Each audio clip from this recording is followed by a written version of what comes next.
Salut les devins, c'est Saikyo, on est reparti encore plus fort qu'en 2016 avec des news Dragon Ball Super régulières. Cette fois-ci avec un nouveau panel Dragon Ball Super qui nous est annoncé et promis. Vous êtes désormais familier des panels, ces sortes de conférences qui permettent d'annoncer des choses sur l'avenir de la franchise, et là ce sera lors du Dragon Ball Games Battle Hour dans très peu de temps. L'événement se tient les 18 et 19 avril 2026 à Los Angeles, et le panel lui se tiendra la seconde journée le 19 avril 2026, et en heure française hexagonale, pour une fois on se fait pas trop douiller, c'est à 22h15, il y aura un stream officiel, et au vu de l'heure, pas trop tardive, il se peut que je vous le diffuse sur la chaîne, qu'on le vive un petit peu ensemble. Il va y avoir des news sur tout un tas de jeux vidéo, ils nous en promettent sur Dragon Ball FighterZ, Sparking Zero, Xenoverse 2, Dokkan Battle, DB Legends, Gekishin Squadra, Super Card Game Fusion World, ou encore Game Masters. Sans oublier le rendez-vous qui nous a été donné pour Dragon Ball Age 1000, le nouveau jeu qui ressemble beaucoup à du Dragon Ball Online, du Xenoverse ou une fusion des deux. Mais le panel, celui de 22h15, concernera bien Dragon Ball Super, plus particulièrement Dragon Ball Super Beerus, la refonte donc de l'animé d'origine Dragon Ball Super qui va comporter des éléments du manga mais aussi se muscler avec des passages tout à fait inédits, et je pense qu'en avril ça serait bien de nous donner peut-être une date précise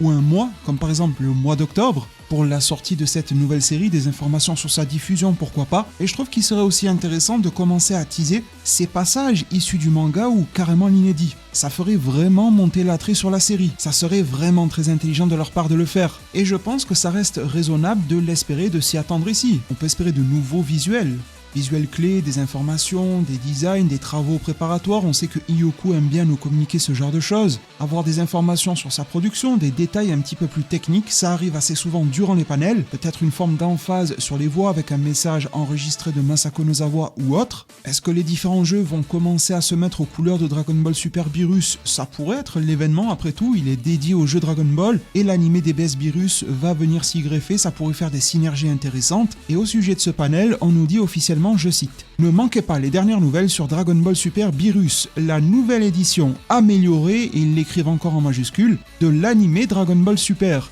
Révélé pour la première fois lors du Genki d'Amatsuri le 25 janvier. Soyez sûr, vérifiez d'être abonné à la chaîne, d'avoir cliqué sur toutes, sinon vous en raterez beaucoup. Et il va en arriver sur la chaîne, que ça soit des news, mais aussi des analyses. Comme on les avait kiffé à l'époque, ça va revenir, par exemple sur les trailers du Genki d'Amatsuri. Je vous prépare ça dans le détail. Les streams ont commencé à reprendre. Je suis pas mal actif sur les shorts aussi, avec des trucs comme le nom de domaine Dragon Ball World Fighter. Je rétablis beaucoup de vérités dans les formats courts, je vous informe en détail dans les formats longs, comme avec la vidéo complète dédiée au Genki d'Amatsuri. Tout cela vous attend sur la chaîne, vous avez les liens récap en description. Merci infiniment pour la force, pensez à liker, c'est super important. Comparé à 2016, là c'est carrément vital. Merci vraiment pour tout, prenez tous extrêmement bien soin de votre futur, et à plus, je le dis avec le sourire, pour de prochaines news Dragon Ball Super et de prochains arts divinatoires.